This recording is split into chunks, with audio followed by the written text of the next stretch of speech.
उनके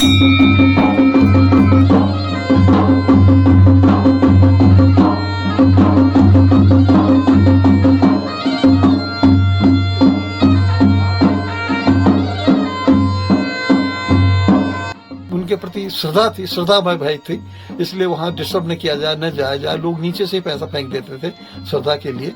खैर मैं ऊपर गया, मैंने जब देखा तो इसका जीर्णोद्धार किया जाना चाहिए ताकि आने वाली पीढ़ी को इसका लाभ मिले। जब मैं सन 45-46 में लखनपुर में सबसे पहली बार गया था, एक बार स्वप्न में ऐसा हुआ कि एक दरबार लगा है लखनपुर में, तो राजा बैठे हैं। नमस्कार दोस्तों, आज हमारे साथ हैं डॉक्टर लक्ष्मण सिंह मंडराल साहब, जो कि इतिहासकार हैं और आज सौभाग्य मिला लखनपुर दुर्ग देखने का, या कोर्ट भी उसको कहा जाता है, मंदिर के रूप में भी देखा जाता है, और कत्यूर की राजधानी तो वो है ही है। और आप आज बड़ा सौभाग्य ही है, साथ में बैठा हूं, और लखनपुर के बारे में उन्होंने पूरी एक पुस्तक लिखी हुई है कि लखनपुर के कत्यूर, वो उनकी पुस्तक है, और उसको आपने बहुत ही मेहनत के साथ उस पुस्तक को लिखा है। और साथ में इस दुर्ग के संरक्षण में जो डॉक्टर मंडराल सर ने काम किया है वो अपने आप में अद्वितीय है, और उसके लिए हम बड़े आभारी भी हैं उनके। और सर ने आज हमको टाइम दिया है। अब मैं सर से लखनपुर फोर्ट के बारे में वो जानकारियां जो आपने अभी तक नहीं सुनी होगी, वो सर हमारे साथ साझा करेंगे, और निश्चित रूप से ये वीडियो पूरे दुनिया के लोग देखेंगे और लखनपुर फोर्ट या कोर्ट या मंदिर या कत्यूरों की नगरी या राजधानी देखने जरूर आएंगे। इसका शुरू में कोट लखनपुर, कोट इसका नाम था। कोट के माने किले से होता है, पहाड़ी भाषा में कोट को किला कहते हैं, तो कोट के नाम से था। और लोग इसके प्रति श्रद्धावान थे, नतमस्तक थे। वहाँ उसको बहुत बड़ा एक ईश्वर का, एक कत्यूरों को देवता मानते थे। राम और कृष्ण के बाद में यदि किसी को देवता के रूप में किसी राजा को माना गया, वो कत्यूर देवता है। शालिवाहन से लेकर के ये दामदेव वगैरह, ये जितने भी लोग हैं, क्योंकि उन कार्य का उससे पहले एक बड़ी अराजकता थी, लोग असुरक्षित थे, लोग मार पीट वगैरह, कहीं कोई राज्य नहीं था। तो इन्होंने 1000 से अधिक उत्तराखंड के परिप्रेक्ष्य, उत्तराखंड के मामले में, उत्तराखंड से लेकर तिब्बत से लेकर रोहिलखंड तक कत्यूरों का राज्य, और उधर कश्मीर से लेकर के सिक्किम तक, इतना बड़ा राज्य इनका था। और इनके राज्य को स्वर्णयुग कहते थे उस समय में। तो वो बाद में वहाँ इनका निवास था, राजधानी भी थी, और वहीं से पूरे उत्तराखंड में शासन होता था। तो कोट इसका नाम था। कोट बाद में लखनपुर उसका नाम था। अब ये लखनपुर का भी इतिहास मैंने इसमें लिखा है, उसका नाम क्यों पड़ा। ये कोई राजा हुए उन्होंने जब एक बार कत्यूर हार गए थे, उन्होंने इतना शक्तिशाली आक्रमण किया, चंद वगैरह दूसरे उससे पहले जो लोग थे, फिर दोबारा राजधानी को हुई, उसके नाम से लखनपुर हुआ, राजा के नाम से। इसमें सारा विस्तृत मैंने किताब में लिखा हुआ है। तो उसके वहाँ तो राजभवन था, राजधानी थी, कोषागार था, शस्त्रागार था, उसके चारों तरफ आसन बासन सिंहासन झंडीदार ठंडीदार वगैरह, बकरी कोट, उसके चारों तरफ 4 और किले हैं लखनपुर से।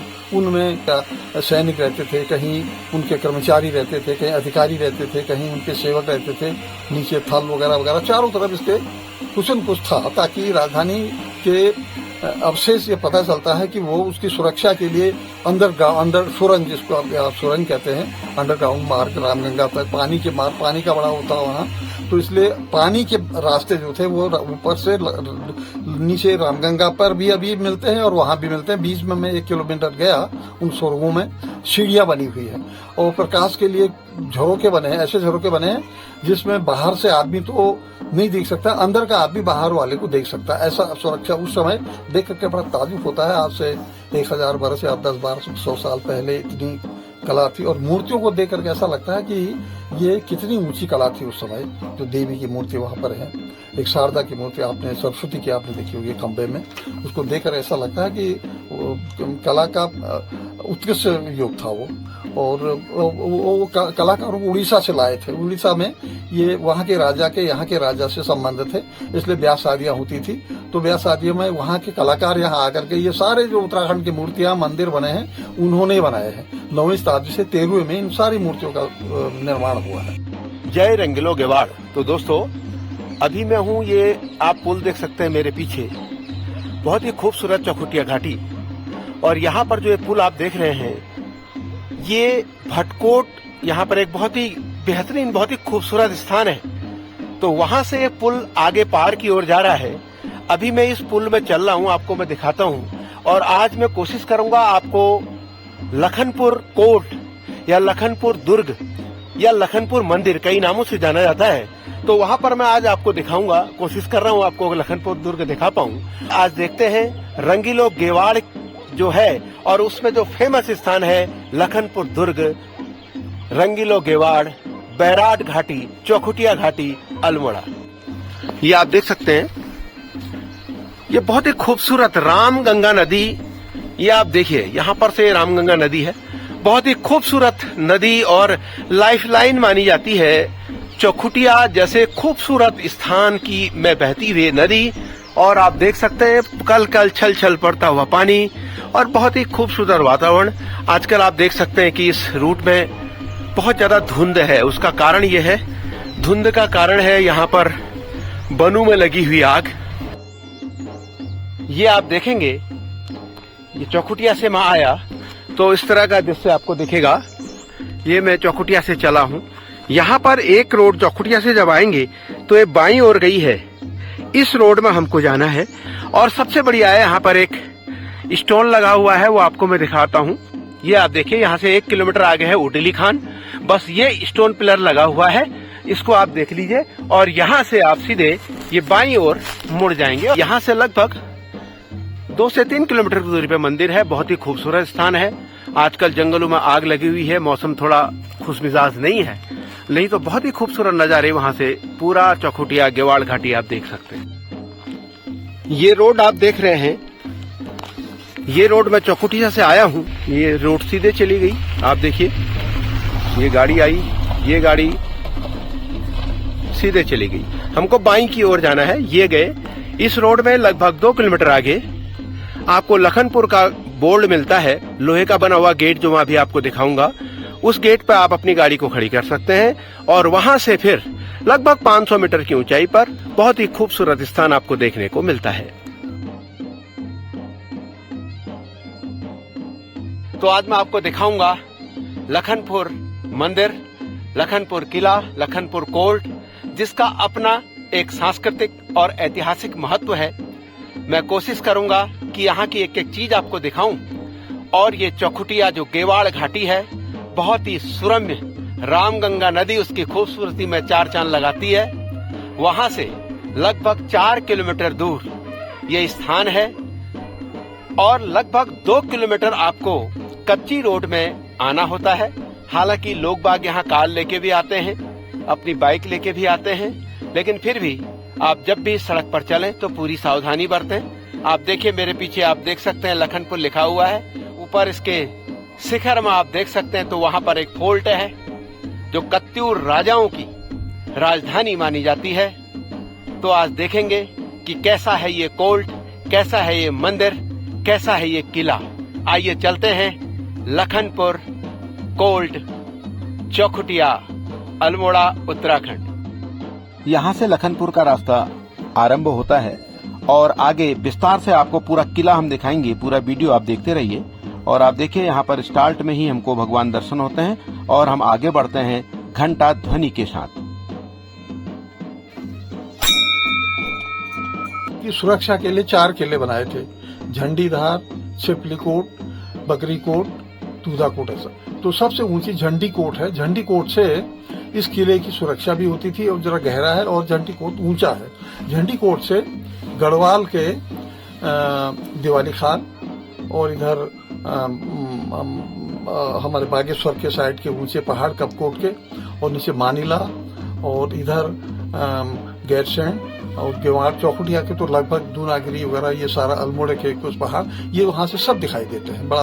और गेवाड़ का बड़ा दृश्य, रामगंगा का दृश्य, ये सारा इसलिए भी शायद हो, पूरी चौकसी होती थी वहां से। तो वहां राजधानी बनाने का उद्देश्य ये भी था कि पहले राजधानी जोशीमठ एकदम किनारे में हो गई थी और उसके बाद में गरुड़ में बैजनाथ में हुई, वो भी एक किनारे हो गई थी। और फिर भाइयों का बंटवारा हो गया, एक हिस्से, एक के भाई में, आसिम देव के हिस्से में ये गेवाड़ चौखुटिया आया, जब उन्होंने इसको बैराट लखनपुर के नाम से बनाया। जो आप ये मार्ग देख पा रहे हैं, ये मार्ग पहले बड़ा दुर्लभ था, यहाँ जाना बड़ा मुश्किल था।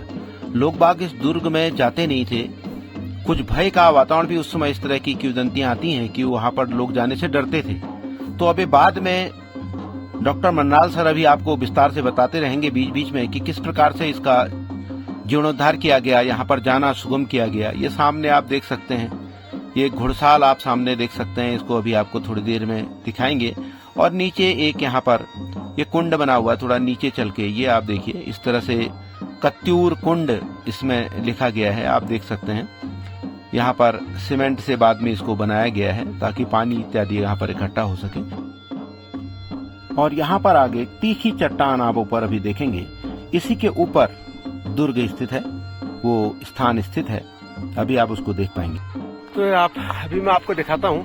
अब मैं आगे एक सुरंग से होते हुए आगे निकलूंगा, उसके बाद ऊपर पहाड़ी पे मंदिर है, उस मंदिर में आपको दिखाऊंगा। और आप देखिए, अब सामने मैं दिखाता हूँ आपको। वहाँ पर वो मंदिर की सुरक्षा के लिए एक प्रहरी फौजी रहता था, वो सतर्क घोड़ा वहाँ पर रहता था। उस जमाने में घोड़ा ही वाहन थे, तो वो कोई भी गुप्त सूचना को सरकार ऊपर दरबार में भेजता था। एक वहाँ घुड़साल, वो तो घोड़ा बाहर रहता था, उसका नाम आज भी घुड़साल है, सुरंग का छोटा सा। वो उसकी रहने की सुरक्षा के लिए था, घोड़ा बाहर रहता था। अगर कहीं जाना हो उसको संदेश होता था, घोड़े में चले जाता था, घुड़साल इसलिए उसका नाम है। वहाँ घोड़े तैयार रहता था। ये आप देखिए, एक काफी ऊंचा टीला और उसके अंदर आपको एक सुरंग दिखाई दे रही है। इस सुरंग से मैं अंदर प्रवेश कर रहा हूं, आप भी देखिएगा। वैसे इतना बड़ा ये टीला है, इसको काट के इस तरह से एक सुरंग बनी है, ये आप देख सकते हैं। स्टोन भी यहाँ पर जो आप स्टोन देख रहे हैं, काफी ठोस स्टोन है। स्टार्ट में धीरे धीरे ये इस तरह से, ये मैं इसमें आगे बढ़ रहा हूँ। लगभग 4 फीट इसकी ऊंचाई है, तो इसमें झुक के आपको चलना होता है। ये आप देखिए, सुरंग में ऊपर इस तरह का स्टोन है। ये इस तरह से देख सकते हैं। नीचे कुछ इसमें मिट्टी पुती हुई है या मिट्टी जैसा हो गया है घिस के, इस तरह से आप देख सकते हो। यहाँ पर एक सीमेंट का पिलर बाद में इसको मजबूती देने के लिए ऊपर सीमेंटेड छत दी गई है। और ये आगे हम चले तो ये ऊपर जाने का रास्ता है, और ये ऊपर आप टॉप में देख सकते हैं, ये दुर्ग है। तो आप देखिए, घुड़साल का बाहर का दृश्य आप देख सकते हैं। और यहाँ पर ये देखिए, बाद में इसमें सीमेंटिंग करके इसको मजबूती प्रदान की गई है। अंदर आप सुरंग देख सकते हैं, इस तरह का स्टोन आप देखने को आपको मिलता है। आप देखिए, लगभग 4 फीट की इसकी हाइट होगी। और ये आप देखिए, पत्थर भी बहुत मजबूत नहीं है, बाहरी एकदम जो पोर्शन था उसमें ज्यादा मजबूत था। इस तरह से निकलते इसके आगे हम चल रहे हैं, और इस तरह से आप देखिए, इधर से हम फिर ये बाहर को निकल जाते हैं। तो इतना ये जो घुड़साल है, जिसके बाहर घोड़ा बंधा रहता था, अंदर उसका सैनिक तैनात रहता था। तो इस तरह से मनराल सर ने इसके बारे में बताया आपको। अब आप देखिए, सामने आप देखिए रास्ता आपको दिख रहा है, और ये रास्ता ऊपर लखनपुर की ओर जा रहा है। अभी हम लखनपुर राजधानी में पहुंचने वाले हैं। तो आप देखिए रास्ता कितना दुर्गम है, जबकि इसको बाद में बनाया गया है। अभी डॉक्टर मनराल सर आपको डिटेल में इसके बारे में बताएंगे। बहुत ही एक ऐसी चट्टान, अभेद्य चट्टान, जिसमें जाना बड़ा मुश्किल था। अब आप देखिए, ऊपर आकर के जो हम कितनी हाइट पे आए हैं, आप देखिए नीचे से पूरी की पूरी चढ़ान है। और ये रास्ता ऐसा से अब सीमेंटेड खड़ंचा रास्ता बनाया गया है, चलने में कोई दिक्कत नहीं है। लेकिन ये बाद में निर्मित हुआ है, अन्यथा ये चट्टान बड़ी दुर्लभ थी ऊपर इसमें जाना। जब से ये रास्ता बना है तो लोग आसानी से इसमें जा सकते हैं। अब देखिए, नीचे हम कहाँ से आए, वो नीचे लोग आपको दिख रहे हैं। वहां से आते आते ऊपर किले में हम चढ़ गए हैं। सामने आपको घुड़साल दिख रही, जो मैंने आपको दिखाई, ध्यान से अगर आप देख पाए। और ये रास्ता चढ़ के मैं ऊपर आ गया हूँ। और कुछ लोग आप देख सकते हैं, लोग काफी संख्या में लोग देखने के लिए आते हैं, इसके इतिहास को जानने की कोशिश करते हैं, कत्यूर राजाओं के इतिहास को जानने का प्रयास करते हैं। चारों ओर पहाड़ियां हैं, और ऐसा माना जाता है कि इन पहाड़ियों पर भी दुर्ग उस समय रहे होंगे। ये देखिए, आप सामने हमको लखनपुर दिख गया, और बहुत खूबसूरत, इतना आने के बाद, एक चढ़ान के बाद अब बहुत ही खूबसूरत है स्थान। आस्था का केंद्र भी है, ऐतिहासिक एक पॉइंट भी है। अब यहाँ पर देखिए, इस तरह से यहाँ पर बहुत पहले जो जल संरक्षण के लिए नौले इत्यादि भी कत्यूर राजाओं द्वारा बनाए गए होंगे, ऐसा इतिहासकार बताते हैं। और हम आगे बढ़ते हुए और आप देख सकते हैं ये हम पहुंचने वाले हैं लखनपुर के मुख्य गेट पे। देखिए आप यहाँ पर गेट की संरचना इस तरह से बनाई गई है और यहाँ विभिन्न नाम आप देख सकते हैं, श्री वेदव्यासी, श्री गणेशाय नमः, इस तरह से यहाँ पर विभिन्न देवी देवताओं के ये नाम लिखे हुए आपको जाते ही सबसे पहले मिलते हैं। और इसके बाद ये जो मुख्य लखनपुर का मुख्य गेट है, ये आप देख सकते हैं घंटियां टंगी हुई और पूरा देव स्थल लिखा हुआ है। आप देखिए इसके अंदर अभिनंदन द्वार यहाँ पर बना हुआ है, देखिए आप, ये अभिनंदन द्वार है। और इसके बाद सीधे हम गणेश जी के दर्शन करेंगे और मनराल साहब से इसके बारे में जानकारी लेंगे। लखनपुर प्रवेश करते हैं तो सबसे पहले आपको गणेश की मूर्ति, गणेश का मंदिर, गणेश की मूर्ति, वो हमारी बहू है, उन्होंने जयपुर से मंगाया, वो चढ़ाया। उनको भी ये हुआ कि सपने में एक दिन, हाँ ये हुआ कि वहाँ सब मूर्तियां हैं, सबसे पहले गणेश की मूर्ति स्थापित करो। और मुझे भी ये थोड़ा सा बात अब वैज्ञानिक से लग रहा है, लेकिन वैज्ञानिक ये है, मुझे एक बार सपने में ऐसा हुआ कि एक दरबार लगा है लखनपुर में, तो राजा बैठे हैं और राजा धामदेव वगैरह ये सब लोग, तो एक एक करके आदमी को पकड़ के सेवक उनके ले जा रहे हैं। तो कह रहे नहीं नहीं नहीं नहीं, और फिर उसको पकड़ के ले गए, ये स्वप्न की बात बता रहा हूँ, पकड़ के ले गए तो कहा ठीक है बोलो, मुझसे एक तो सवाल पूछे, वो तो मैं भूल गया, लेकिन कुछ तो अच्छा ठीक है, तुमको लखनपुर का जीर्णोद्धार करना है, बस इनको वापस कर दो, बस हो गया। और मुझको, मैं उन दिनों चौखटिया था, जबकि मुझको सोनगांव, हमारे उनके सामने घर है गांव, वहां फेंक दिया। खैर जो भी हुआ, उसके बाद में फिर कुछ दिनों बाद में जब हमने सन 88 में निर्माण कार्य करना शुरू किया, मैंने स्वयं 5-4 लोगों को, प्रधान वगैरह इनको ले गए, मैंने कहा ये करना है। तो तब हमारे बहू को सपना हुआ कि पहले गणेश की मूर्ति स्थापित करो। तो वो उस सबसे पहले मैंने वो जो खंडहर थे उनको कलेक्ट किया, गणेश की मूर्ति स्थापित, वो जयपुर से उन्होंने मंगाई, वो बनाई गणेश की मूर्ति। के बाद में फिर वहाँ के बिखरे हुए साइनियों को, कलात्मक पत्थर जो बने थे, जो लोग चोर के ले गए थे, जो बच गए थे, उनसे कतूरी कीर्ति स्तंभ सबसे पहले 12 बाय 12 फुट का चबूतरी बना करके उसमें उन अवशेषों को एक कीर्ति स्तंभ बनाया है ऊपर, और उसमें एक तरफ स्वस्ति, एक तरफ ओम, एक तरफ स्वस्ति का एक दूसरा चिन्ह, ये बना करके ऊपर एक घंटा हमारे डायरेक्टर उमेश मंडाल है, उन्होंने चढ़ाया, वो करके उसके नीचे जड़ में वहाँ जो मूर्तियां खंडहरों में मिली उनको स्थापित कर दिया। उखल वहाँ मिले, ऐसी किंवदंती है कि वहाँ रोज राजप्रसाद नए चावल, धान कूट करके चावल पर प्रसाद में चढ़ाए जाते थे। वो 2 उखलियां मिली, वो मैंने 2 वहाँ स्थापित कर दी। उखल के बाद में फिर उसी के नीचे एक हॉल बनाया, उसमें शुरू में उस हॉल को वहाँ ब्रह्मदेव के नाम से एक उनके राजा ब्रह्मदेव भी हुए, उनसे वंशावली आगे चली, उनके नाम से वो कक्ष बनाया है। उसके बगल में एक हॉल, नीचे हॉल है, उस हॉल को धामदेव के नाम से प्रसिद्ध किया। उसके ऊपर धामदेव की एक मूर्ति बनाई, वो ये बनवाई। वो उसके सामने तिमजले में एक सूर्य का मंदिर, उनके सूर्य के उपासक थे, और घोड़ा, एक घोड़े आप लोगों ने तोड़ दिया, घोड़ा था वो बनाया, और उनके त्रिशूल जो उनका ध्वज था, घोड़ा उनका राज्य, उनका एक सफेद घोड़े का, वो भी उनका एक राज्य चिन्ह था, वो भी बनाया। उसके बगल में फिर एक स्तंभ पर 9 जो मूर्तियां मिली, वहां 9 दुर्गा, वो देवी की भी उपासक थे साहब के साथ, देवी की मूर्तियां चारों तरफ एक खंभे के ऊपर वो स्थापित करी, जो वहां बिखरी हुई पड़ी थी, उनको स्थापित किया। उसके बाद में फिर हनुमान जी की मूर्ति, वो सूर्य की मूर्ति, वो सूर्य के उपासक थे, सूर्य की मूर्ति कलकत्ता से बनवाई मैंने, हमारे कजिन ब्रदर कैप्टन थे, उनसे मैंने कहा तुम बना के लाओ।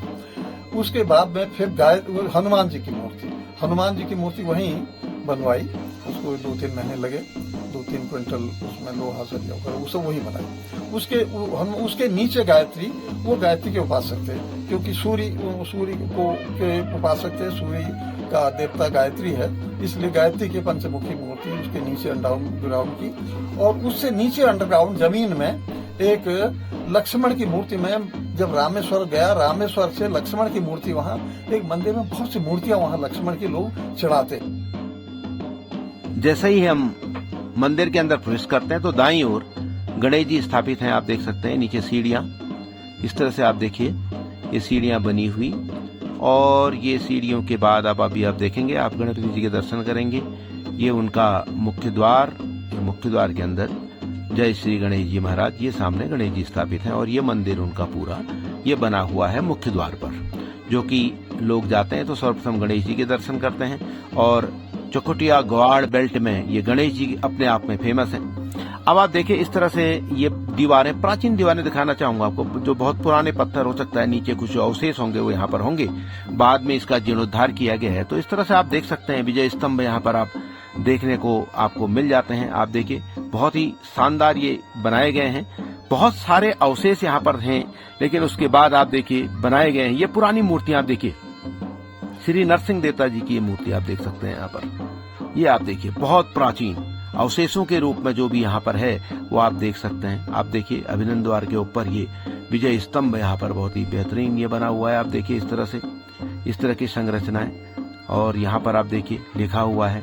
और नीचे आपको मंडाल सर ने जैसे बताया, इतिहासकार बताते हैं कि ये बाद में निर्मित किया गया है। पहले यहाँ बहुत कम अवशेष थे, लेकिन बहुत ही जो अवशेष थे बहुत महत्वपूर्ण थे। आइए सुनते हैं। किले, पहले जमाने में किले एकदम टॉप, पहाड़ के टॉप में बनते थे, सुरक्षा के साधन नहीं थे, और वहां से जाने के गुप्त मार्ग होते थे, उनको सुरंग कहते हैं। तो लखनपुर से 2 सुरंग हैं, एक तो पानी के लिए और दूसरा सैनिकों के लिए या कहीं अपनी सुरक्षा के लिए या रानियों के लिए। तो 2 सुरंग उत्तर की तरफ से हैं, एक जगह थल है, थो कहते हैं उसका आज भी।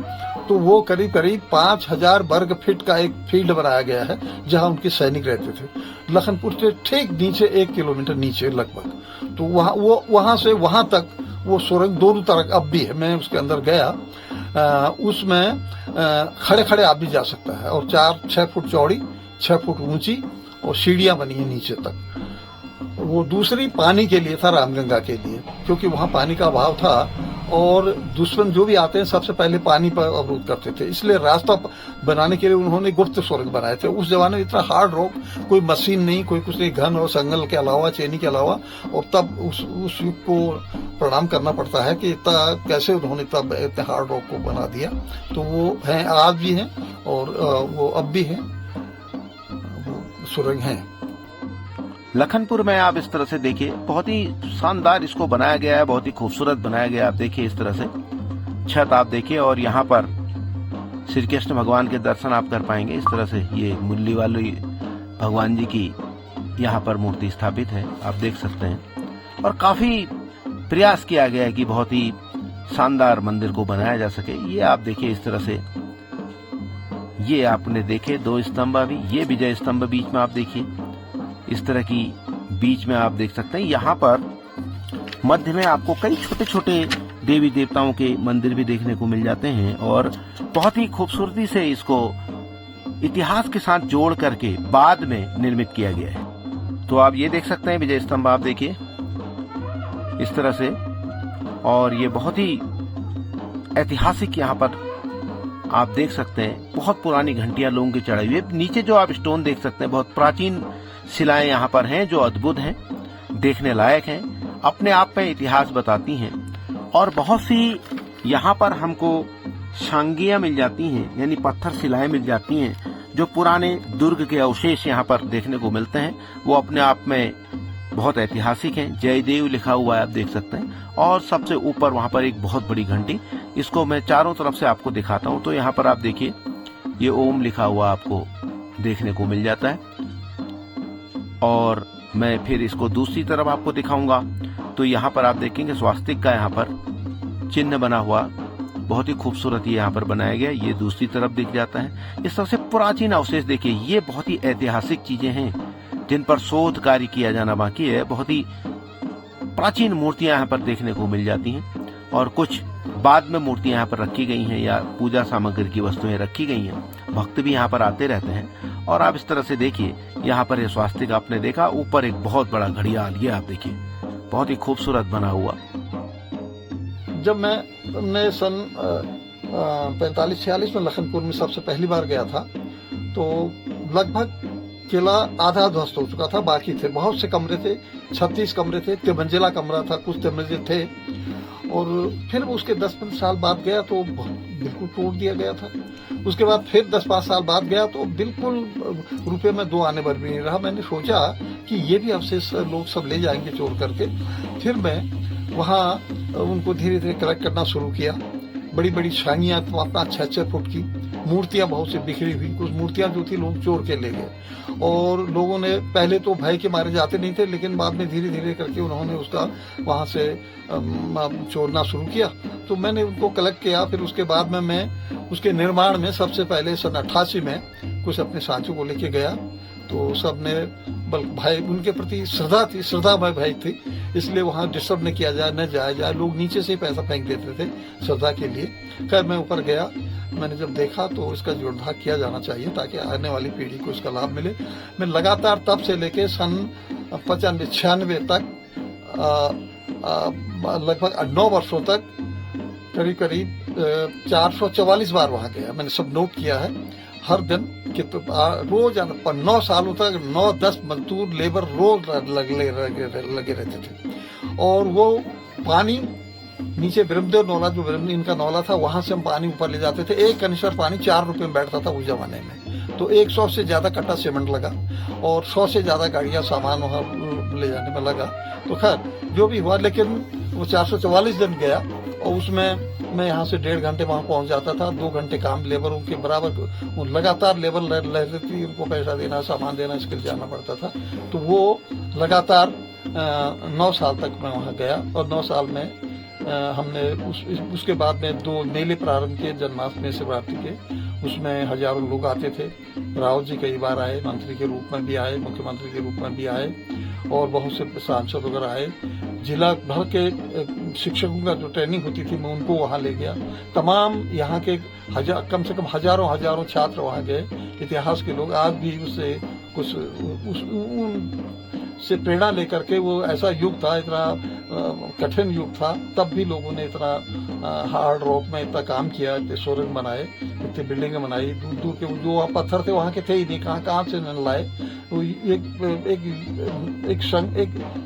एक संघर्ष था उनको, एक जिहाद थी बनाने की। तो वो सब करके कठोरों ने अपना नाम एक बड़ा काफी इतिहास पर अपना नाम सुरक्षित कर दिया। ये यहाँ पर देखिए छोटे छोटे मंदिर इस तरह से बने हैं। पूरे लखनपुर की आपको एक एक जगह मैं आपको दिखाने जा रहा हूँ।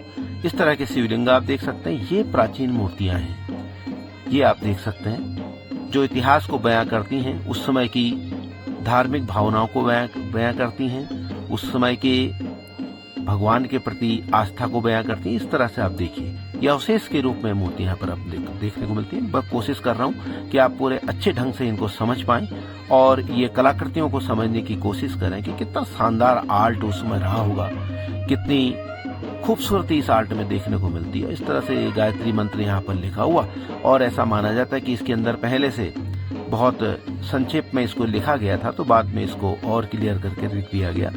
और इस तरह से आप देखिए, एक तरफ स्तंभ के ये निशान आपको मिल जाएंगे, विभिन्न प्रकार के निशान इसमें चारों दिशाओं पर इसमें अलग अलग निशान आपको देखने को मिल जाते हैं। ये आप देखिए, ये जो आप देख सकते हैं, ये है उस समय की, दुर्ग के समय की चौड़ी सांगियां, पत्थर शिलाएं, जो आज थोड़ी टूटी फूटी अवस्थाओं में, लेकिन आप इसमें आर्ट देखिए किस तरह से इसमें कलाकारों ने, उस समय के कारीगरों ने अपने आर्ट को उकेरा है। तो ये यहाँ पर देखने लायक, बहुत ही खूबसूरत यहाँ पर देखने लायक ये चीजें हैं। और आप इस तरह से देख सकते हैं, दूर से मैं आपको इसको दिखा रहा हूँ। यहाँ पर अगला जो राजा, कत्यूरी राजा रहे धामदेव, वो उनका मंडप बनाया गया है। और सामने आप देखिए इस तरह से, ये देखिए आप, ये बाद में बनाई गई हैं और बड़ी आस्था का केंद्र स्थान है, कत्यूरों का एक स्थान है और बड़ी आस्था का केंद्र है।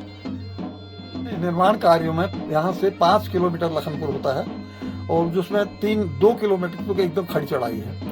लगभग मुझे 1.5 घंटा लगता था। वहां जाकर के भी 2 घंटा लेबरों के साथ में लेबरी का काम भी करता था। 8-9 लेबर 9 साल तक लगातार रहे। सामान की व्यवस्था, पैसे की व्यवस्था, पानी की व्यवस्था और वो सब को करने के बाद में फिर रात जब वापस अंधेरा हो जाता तब तक काम कराता था उनसे। नजदीक के गांव के लेबर थे और फिर वहां से अंधेरे में आता था। अंधेरे कई बार गिर भी गया। लोगों ने कहा यार तू मरेगा। मैंने कहा भाई मरना कितना है, हमारी पीढ़ियां मर गई तो मरने के लिए तो हम आए हैं यहाँ। तो फिर जो हुआ बन गया हुआ। ये आप देखिए प्राचीन मूर्तियां जो बहुत कुछ कहना चाहती हैं यहाँ के इतिहास के बारे में, बहुत ही खूबसूरत। और ये आपको अभी भी दिखाया धामदेव जी का मंडप है। ये आप सामने देखिए इतने स्तंभ बनाए गए हैं और सामने उनकी मूर्ति वहां पर स्थापित है। और यहाँ पर लखनपुर के बारे में कुछ लिखा भी गया है, बहुत साफ इसको आप देख सकते हैं कि क्या इसकी पृष्ठभूमि रही है, क्या इतिहास रहा है, संक्षेप में यहाँ पर लिखा गया है। बाकी इसका detail doctor Lakshman Manral sir जो सौभाग्य से हमारे साथ हैं, तो उन्होंने आपको बीच बीच में वो बताते जा रहे हैं, आप जरूर उनको सुनिए और इस किले का ऐतिहासिक महत्व समझिए। ये आप देखिए ये नवदुर्गा, ये 9 दुर्गाओं की जो मूर्तियां हैं, ये यहाँ पर अपनी जो लखनपुर है, लखनपुर में ही ये पुरातात्विक अवशेष हैं, जो प्राचीन अवशेष हैं, ऐतिहासिक अवशेष हैं, इनको संरक्षित कर दिया गया है। और आप देखिए 9 दुर्गाओं को पूरा एक गोलाई में पूरा एक स्वरूप देते हुए उनको नवदुर्गा लिखा भी है। देखिए तो अब देखिए चारों ओर इस तरह से है ये आप देख सकते हैं चारों ओर 9 दुर्गा यहाँ पर बनी हुई और बहुत ही शानदार देखने लायक ये ऐतिहासिक महत्व की जो प्रतिमाएं हैं आप इनको देख सकते हैं। तो इस तरह से ये आप देख सकते हैं यहाँ पर 9 दुर्गा। और यहाँ पर आप देख सकते हैं घंटियां, बड़ी बड़ी घंटियां भक्तों ने यहाँ पर अर्पित कर रखी हैं मंदिर में। ये आप देखिए हनुमान जी, ये हनुमान जी आप देखिए इस तरह से इसका निर्माण बाद में किया गया है। मंडराल सर ने अभी बताया इसके बारे में, डिटेल में उन्होंने बताया कि किस प्रकार से उन्होंने यहाँ निर्माण कार्य किए और कैसे इस लखनपुर का उन्होंने जीर्णोद्धार किया, इसको एक नई दिशा दी ताकि हम इसको आज देख पा रहे हैं। एक हिसाब से देखिए तो उन्होंने बहुत कोशिशों के बाद हमारे जाने लायक इस स्थान को बताया और जानने का मौका दिया कि वास्तव में कत्यूर राजाओं की जो राजधानी रही होगी वो कितनी खूबसूरत और कितनी वैभवशाली रही होगी। तो इस तरह से आप देखिए जगह जगह पर भक्तगण पूजा पाठ करते हैं और ये प्राचीन मूर्तियां यहाँ पर देखने को मिल जाती हैं और कत्यूर राजाओं से संबंधित सामग्री यहाँ पर आपको देखने को मिल जाती है। ये देखिए हनुमान जी के नीचे यहाँ पर देखिए यहाँ पर एक तपस्थली बनी हुई है। इस गेट को हम अभी खोलते हैं, आप देखिएगा इसमें खुला है, अभी हम देखते हैं इसमें आगे बढ़ रहे हैं। तो इस तरह से आप देखिए यहाँ पर एक छोटी सी तपस्थली के रूप में यहाँ पर योगा इत्यादि आप कर सकते हैं और बगल में यहाँ पर गायत्री माता जी का एक छोटा सा मंदिर है। ये आप देखिए इस तरह से ये गायत्री माता जी यहाँ पर पंचमुखी, जिनका सीधा संबंध कत्यूर राजाओं से था। इसका इतिहास मनराल सर ने संक्षेप में अभी हमको बता रखा है, आप जरूर उसको सुनिएगा। ये आप देखिए ये हमने देखा हनुमान जी, ये गायत्री माता का मंदिर और इधर से भी इसमें पूजा स्थल है, यहाँ से भी आप यहाँ पर योगा कर सकते हैं बैठ करके। और इस तरह से अंदर आप ये हमने आपको दर्शन पहले ही गायत्री जी के करा दिए हैं और बगल में यहाँ से एक छोटी छोटी खिड़कियां, ये आप देखिए यहाँ से बिल्कुल इस तरह से इसको बनाया गया है कि सूर्य की किरण अगर पड़े तो रोशनी उस हिसाब से आए, योगा के हिसाब से। ये आप देखिए कितना खूबसूरत यहाँ पर डिजाइन किया गया है और इस तरह के आप देख सकते हैं विभिन्न प्रकार के जो भी कत्यूर राजाओं से संबंधित सामग्री होती है। ये आप देखिए बीणा वादिनी मैया का मंदिर। लक्ष्मण की मूर्ति रामेश्वरम से लाया और वो हमने अंडरग्राउंड नीचे एक भूमिगत कक्ष बना करके उसमें स्थापित, ग्लोब के ऊपर स्थापित की, ताकि वो उसका नाम लखनपुर है तो लखनऊ की मूर्ति होनी चाहिए, इसलिए उससे वो। उसके बाद फिर ऊपर 108 शिवलिंग की स्थापना, उसके ऊपर शिव जी का वो शिव जी के उपासक थे, शिव जी की मूर्ति है। और सामने बैल उनके राष्ट्रीय ध्वज था, बैल ध्वज में बैल की एक नंदी की बनाई। उसके अंदर एक उपासना कक्ष इसलिए बनाया कि लोग आकर के मंदिरों में आकर के सिर्फ हाथ भेंट घाट चढ़ा के हाथ जोड़ करके लोग न रह जाएं, वहां आके कुछ उपासना करें, इसलिए मैंने छोटा सा साधना कक्ष बनाया। वो साधना कक्ष से सीधे एक छिद्र बनाया है बैठ करके सीधा वो सूर्य पर, जो गायत्री की मूर्ति है, जो उनकी उपासक, वहां पर सीधा उसकी दृष्टि आती है। तो वहां मैं 1-2 घंटा बैठ के उपासना भी करता था। उसके नीचे तब लक्ष्मण की मूर्ति स्थापित की। फिर उससे आगे चल करके 108 शिवलिंग अलकनंदा से, एक शिव जो वहां मिला, तो उसी की प्रेरणा से उसको तो मूल उसको स्थापित करके 107 शिवलिंग अलकनंदा से लाया। वो उनके एक शिव परिक्रमा के नाम से वो स्थापित करी। उसके बाद में आगे चल करके फिर एक ओखली जो वहां मिली, उसको लोग वहां, उनसे मैंने कहा भाई यहाँ धान की उपज होती है, उखल में ही धान कूटे जाते हैं। ये उखल इसलिए कि उनको धान, नए चावल का प्रसाद लोग रखता होगा, इसलिए वहां एक मूसल, लोहे का मूसल बना करके उखल स्थापित करके उसके ऊपर एक स्वर्ग सीढ़ी बनाई। स्वर्ग सीढ़ी वहां से ऊपर चढ़ करके सीधे हिमालय के 2 शिवलिंग, दो चोटियां दिखाई देती हैं उससे।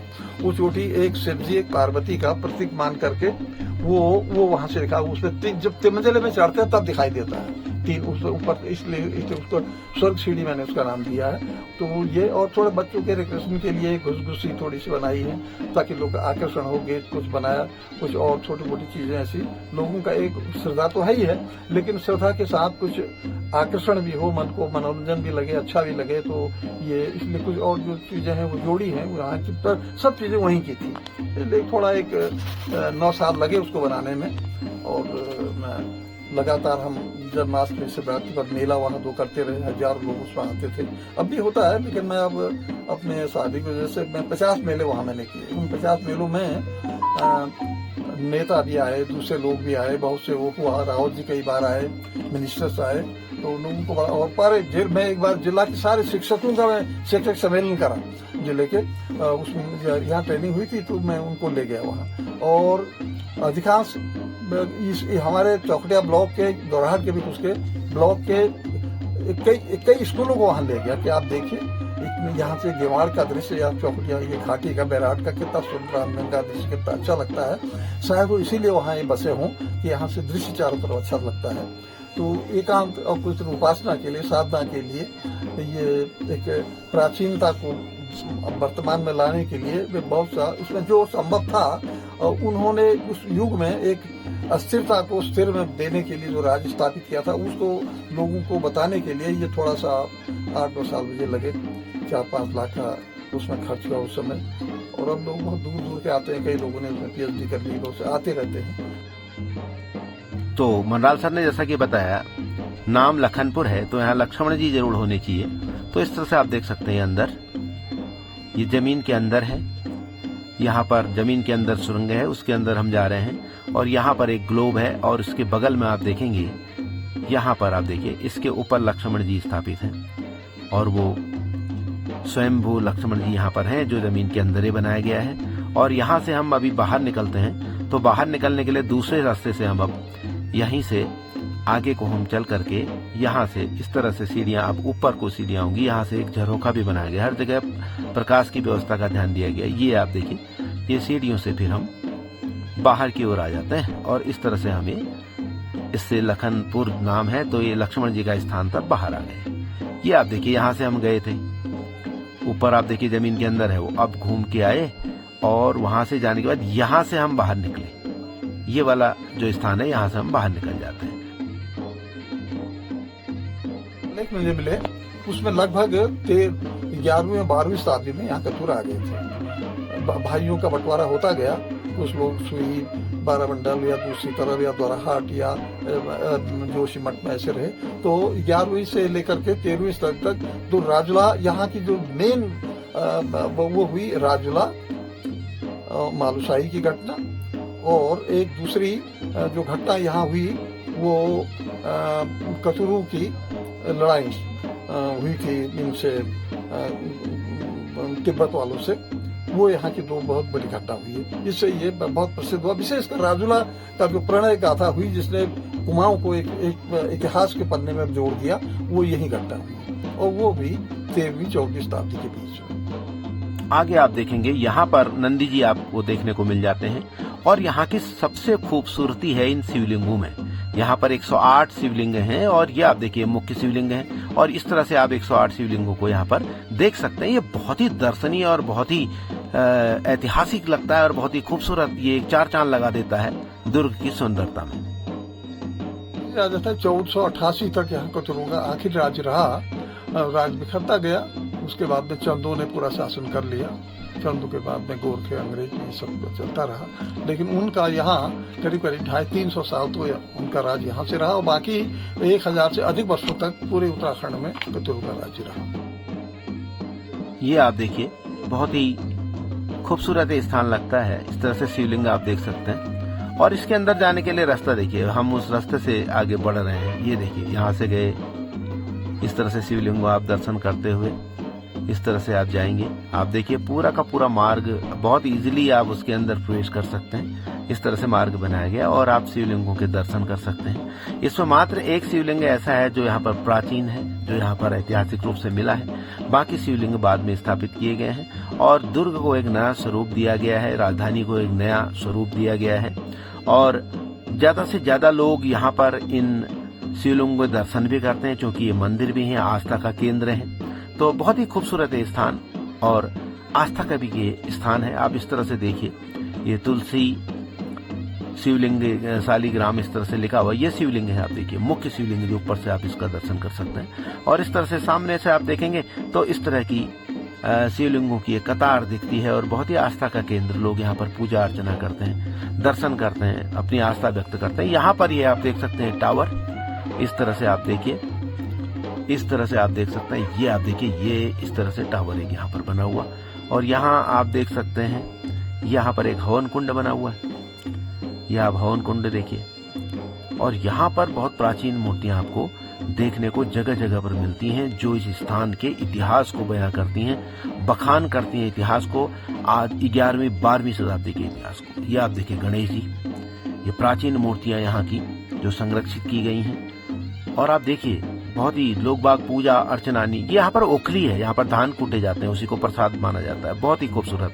और एक जो ओखली कूटने के लिए मूसल होती है, ये आप देख सकते हैं, लोहे की मूसल वहां पर रखी हुई है। ये आप देखिए इस तरह से लंबी सी मूसल आप देख सकते हैं। तो लोग बाग जब भी नया अनाज होता है, धान होते हैं, तो धान को सबसे पहले भगवान जी को चढ़ाते हैं, यहाँ पर कूटते हैं, उससे चावल निकालते हैं, उन्हीं को भगवान जी को चढ़ाया जाता है, वही प्रसाद होता है। ये इसमें ऊपर चढ़ते हैं। उसके बाद इसमें चढ़ने के बाद इसमें बड़ी सावधानी से चढ़ना होता है, तो सकरा मार के ये देखिए आप ऊपर चढ़ने के बाद इस तरह का दृश्य। अब ये मैंने पूरा आपको लखनपुर दिखाया।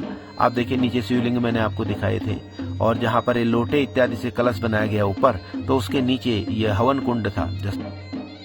का किला आसन जी देव ने लगभग 11वीं 12वीं 13वीं शताब्दी के बीच में ऐसे बना हुआ है। तो आप ये देख सकते हैं यहाँ पर लोटे, आप उसका छत इस तरह से डिजाइन किया गया है और नीचे हवन कुंड है। ये जो ऊपर स्तंभ है उससे हमने आपको दिखाया, स्वर्ग मार्ग जिसको कहते हैं, वहां से टावर से चढ़ के आप देखिए पूरा का पूरा लखनपुर जो राजधानी है कत्यूर राजाओं की, यहाँ से आप देखिए ये पूरा विहंगम दृश्य, चारों ओर खाइयां हैं। देखिए बहुत ऊंचाई में ये मंदिर बना हुआ है, यह एक किला बना हुआ है। देखिए आप, राजधानी है कत्यूर राजाओं की। आप देखिए एक नया स्वरूप इसको दे दिया गया है और ऐसा ऐतिहासिक स्वरूप दिया गया है कि ऐसे उदाहरण बहुत कम मिलते हैं और पुराने जितने भी यहाँ के अवशेष थे सबको बखूबी से इसको संरक्षित किया गया है। आप देख सकते हैं लोग आते जाते रहते हैं, स्थानीय लोग तो आस्था भाव से भी आते हैं, इतिहासकार भी आते हैं और लोग अन्य ऐतिहासिक स्वरूप को जानने के लिए, शोध इत्यादि के लिए यहाँ पर पहुंचते हैं। आप देखिए ये चारों तरफ का दृश्य, आप देखिए चारों तरफ आप श्रृंखलाएं देखिए। रानी जयराज की पुत्री थी, गढ़वाल के राजा थे, राजा की शादी राजाओं से होती थी। तो यहाँ विक्रम देव की महाराजा विक्रम राजा थे उस समय और बहुत प्रतापी थे। उनके इतना डंक था कि तमाम दिल्ली के मुसलमान सल्तनत भी उनसे घबराते थे, वो इतने शक्तिशाली थे। उनको जिया के साथ उनकी शादी हुई और वही जिया को जब जिया ने मुसलमानों का आक्रमण, तुगलक के आक्रमण को रोकने के लिए अपनी कई लाख फौज भेजी, वहीं जिया शहीद भी हो गई रानीबाग में। इसीलिए रानीबाग का महत्व इतना है कि उसको अब उत्तरायण के दिन में उसको मनाते हैं लोग। ये जिया रानी का ससुराल हुआ? यहाँ ससुराल हुआ, लखनपुर ससुराल हुआ। वो तो वहाँ फौज लेके गई थी। हाँ ठीक है, युद्ध में गई हाँ, वहाँ शहीद हो, लेकिन उनका ससुराल ये हुआ, ससुराल ये हुआ, मायका गढ़वाल हुआ, मायका गढ़वाल हुआ। बारात यहाँ से गई। जी जी जी। हाँ, राजा के हुई। वो तो अपने फौज को लेके वहाँ पहले फौज भेजी, फिर स्वयं गई और उनको सबको मार भी दिया। सिर्फ 10 मुसलमान बचे। तुगलक ने जब कहा क्या हुआ, उन्होंने कहा साहब उसे एक दुष्ट औरत है, उतनी ताकतवर और भयंकर है, उसने सारी फौज हमारी 7 लाख लोग मार दिए हैं। उन्होंने उस तुगलक ने उनके भी गर्दन काट दी। 7 अक्टूबर ने भी इसमें लिखा है कि यहाँ पे। तो वो इस रानी, इसलिए वहाँ शहीद होने से रानी बाग प्रसिद्ध हुआ। फिर वहाँ शहीद हुई, लड़ाई वहाँ हुई, वहीं शहीद हुई, इसलिए शहीद। अपने पहाड़ के वैभव को शेयर सब्सक्राइब जरूर कीजिए। जय उत्तराखंड।